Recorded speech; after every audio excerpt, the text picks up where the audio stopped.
हम जिस विषय पर बात करेंगे वो है क्रोध। क्रोध वो भावना है जो हमारे सारे जीवन को घेर कर रहता है। क्रोध को ना उम्र की मर्यादा है, ना ही ज्ञान की।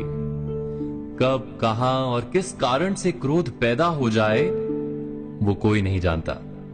और जब क्रोध जन्म लेता है तो तुरंत ही विचार करने की शक्ति खो जाती है। बुद्धि पर अंधकार छा जाता है। वर्षों के संबंध पल भर में टूट जाते हैं। सारा जीवन बिखर जाता है। किसी भी कारागार में जाकर देखिए, अधिकतर अपराधी क्षण भर के क्रोध का दंड भोगते हुए दिखाई देंगे, पर फिर भी हम क्रोध पर अंकुश नहीं लगा पाते।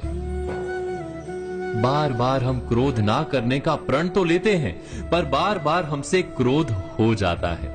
ये क्रोध वास्तव में क्या है, क्यों जन्मता है और क्यों अंकुश में नहीं रहता? उदाहरण के लिए आप एक बालक को देखिए। उसे किसी वस्तु की इच्छा होती है और उस समय अगर उसे वो नहीं मिलती या कोई उसे भयभीत करता है तो वो प्रतिक्रिया देता है। बालक की प्रतिक्रिया क्रोध है, क्योंकि बालक निर्बल है, निसहाय है।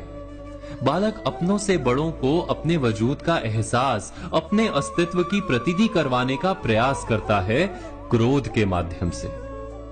बड़े होने पर भी हम क्या ऐसा ही नहीं करते? क्या क्रोध हमारे भीतर बैठे बालक का प्रतिभाव नहीं?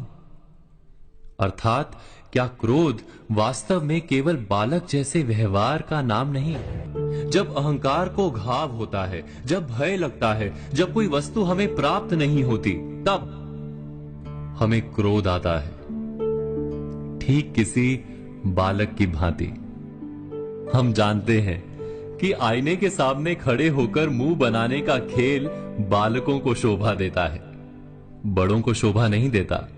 फिर भी हम बालक की भांति क्रोध करना बंद नहीं करते। हम अनुभव से जानते हैं, दूसरों को देखकर बता सकते हैं कि क्रोध से कभी कुछ प्राप्त नहीं होता। सम्मान हो, संपत्ति हो,